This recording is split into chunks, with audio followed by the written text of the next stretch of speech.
पहाड़ों के बीच बसा था धौलपुर गांव। शाम के ठीक 7 बजने वाले थे। तभी गांव के हर कोने से एक अजीब सी घंटी की आवाज गूंज उठी। ये कोई साधारण आवाज नहीं थी, क्योंकि धौलपुर में जब ये घंटी बजती है, रात कभी सामान्य नहीं रहती, और जो उस आवाज को नजरअंदाज कर देता है, वह अगली सुबह किसी को दिखाई नहीं देता। सुनो, सब लोग सुनो, 7 बजने में अब ज्यादा वक्त नहीं है। जो जहां है वहीं से सीधे अपने घर चला जाए। ये कोई खेल नहीं है। खिड़की दरवाजे बंद करो और कोई भी बाहर मत रहना। 7 बजते ही जो बाहर मिला, उसकी जिम्मेदारी कोई नहीं लेगा। उधर मुखिया अमर सिंह अपने आदमी को फोन लगाता है। चंदू, सुन रहा है ना? तूने सबको बता दिया है या नहीं? हाँ मुखिया जी, मैंने घंटी बजा दी है। ज्यादातर लोग अपने घरों में जा चुके हैं।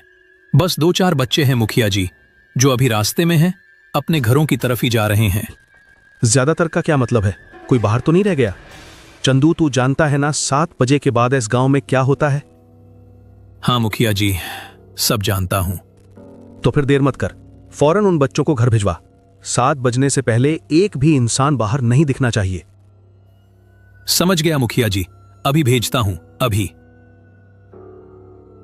बिटिया रोशनी, तुमने घर के बाहर हल्दी की लकीर बना दी है ना? हाँ पिताजी, मैंने बना दी है। और दरवाजे पर दिया भी जला दिया है?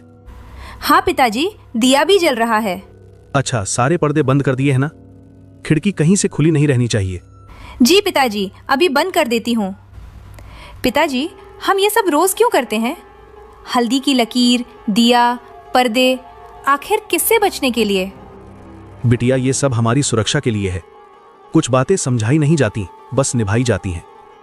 ठीक है पिताजी, मैं सब ध्यान रखूंगी। चाय की दुकान अब भी खुली थी। घंटी की आवाज वहां तक पहुंच चुकी थी। शंभू वहीं रुका रहा, बेपरवाह। एक कप चाय के लिए वह जिद पर अड़ा था। बुढ़िया जानती थी इस वक्त रुकना खतरा है। गांव लगभग खाली हो चुका था और खतरा उसी दुकान की तरफ बढ़ रहा था। अरे अम्मा, जरा एक कप चाय पिला दे। इतनी क्या जल्दी मचा रखी है? अरे बावले, भाग जा यहाँ से। 7 बजने वाले हैं। इस वक्त दुकान पर रुकना ठीक नहीं। अरे बुढ़िया, तू भी ना शांत रह। मैं इन सब बातों को नहीं मानता। मत मान, लेकिन याद कर, पिछले महीने हरिया कहाँ गया, जो 7 बजे के बाद घर से बाहर था। अपने बेटे का इलाज करवा कर लौट रहा था। मुझे नहीं पता हरिया कहाँ गया। शायद शहर में ही रुक गया होगा। मेरी बात मान, अभी घर जा, जल्दी जा यहाँ से। घर पहुँचते ही दरवाजे पर हल्दी की लकीर बना लेना और एक दिया जरूर जला देना। अरे बुढ़िया, तुम्हारा दिमाग खराब हो गया है क्या? तू ये सब मुझे क्यों सुना रही है? पूरा गांव गहरी खामोशी में डूब चुका था।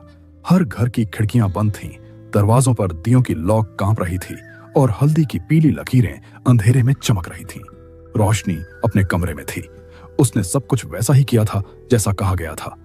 फिर भी उसके मन में डर था। ये सब क्यों? किससे बचने के लिए?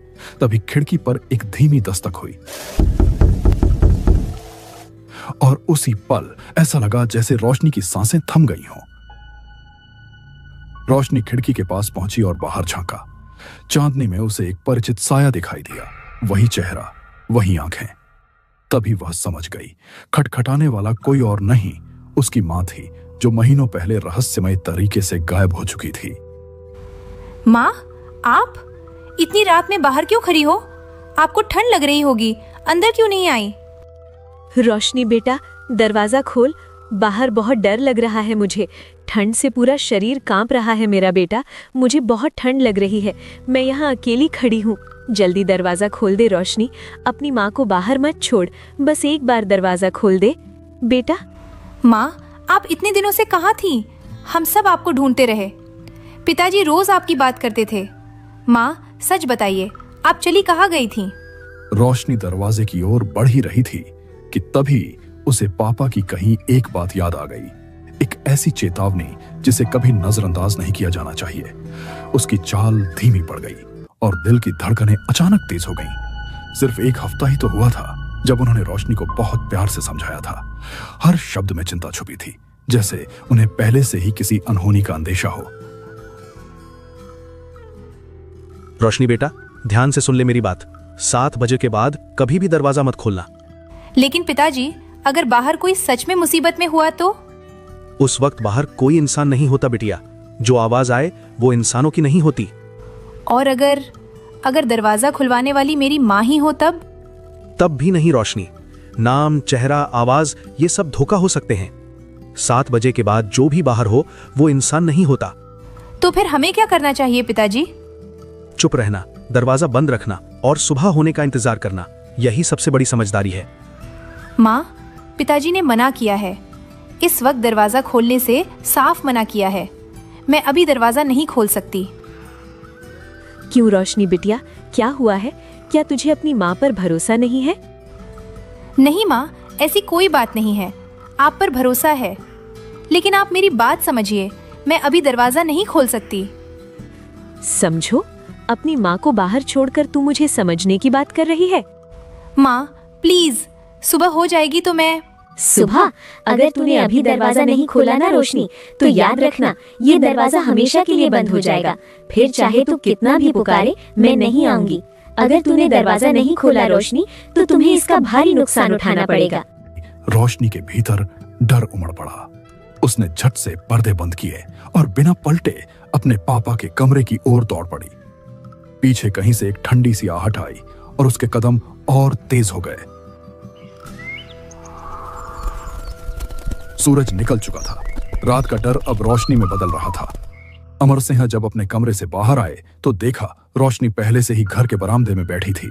उसकी आंखों में रात भर की थकान थी। अमर सिंह को सामने देखते ही रोशनी ने चुपचाप सिर उठाया और उसने कहा, पिताजी, कल रात कोई आई थी, दरवाजे पर खड़ी थी, बार बार दरवाजा खोलने को कह रही थी। मैंने नहीं खोला, लेकिन उसकी आवाज, उसका चेहरा, सब कुछ माँ जैसा ही था। बिटिया, वो तुम्हारी माँ नहीं थी। जो तुमने देखा और सुना वो सिर्फ एक भ्रम था। लेकिन पिताजी, मुझे यकीन था वह बिल्कुल माँ जैसी ही लग रही थी। इसीलिए तो मैं कह रहा हूँ रोशनी, अब बातें काफी हो चुकी हैं, तो मेरे साथ चल। आज मैं तुम्हें कुछ दिखाना चाहता हूँ ताकि तुम्हें सब समझ आ जाए। दोनों गांव की सीमा पार करते हुए एक पुराने कुएं के पास आकर रुक गए। वह कुआं इतना प्राचीन था कि उसे देखते ही एहसास हो जाता था यह जगह साधारण नहीं है। उसकी टूटी हुई मुंडेर, काई जमी दीवारें और गहराई से उठती ठंडी हवा किसी छिपे खतरे की गवाही दे रही थी। ऐसा प्रतीत होता था मानो उस कुएं की अथाह गहराइयों में न जाने कितने अनकहे राज दफन हो। इतनी गहराई की किसी इंसान की नजर वहां तक पहुंचना लगभग असंभव था।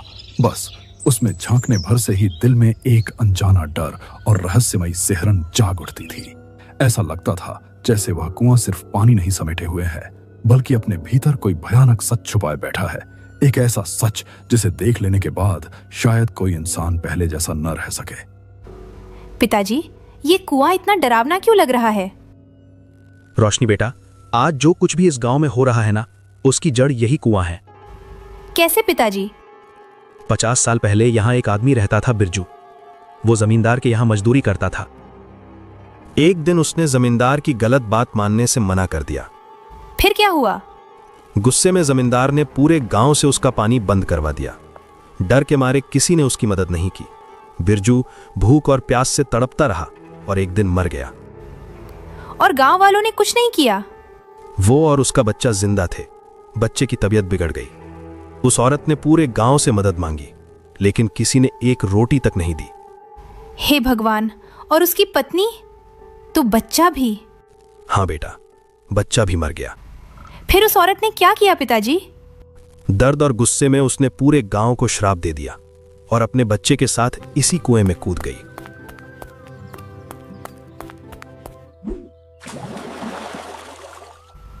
इसलिए 7 बजे के बाद कोई बाहर नहीं रहता। हाँ रोशनी, तभी से 7 बजे के बाद जो भी बाहर रहा वो वापस नहीं लौटा। रात के ठीक 7 बज चुके थे। शंभू अपने घर के अंधेरे कोने में बैठा शराब पी रहा था। बाहर फैली खामोशी से वह बेखबर था। उसे अंदाजा भी नहीं था कि यह रात उसके लिए कुछ और ही लिख चुकी है। उसने दरवाजे पर न हल्दी की लकीर बनाई थी और न ही वहां कोई दिया जलाया था, जैसे खतरे को उसने खुद ही न्योता दे दिया हो। अरे ये पूरा गांव ही झूठा है, सब ड्रामे हैं। कौन से भूत प्रेत, सब बकवास बातें हैं। डराने के लिए कहानियां बना रखी हैं लोगों ने। मैं किसी घंटी वंटी को नहीं मानता। जो होना होगा देख लेंगे। कोई भूत मेरा कुछ नहीं बिगाड़ सकता। पार्ट 2 देखने के लिए वीडियो लाइक करें और चैनल सब्सक्राइब करें। दूसरा पार्ट जल्दी आए।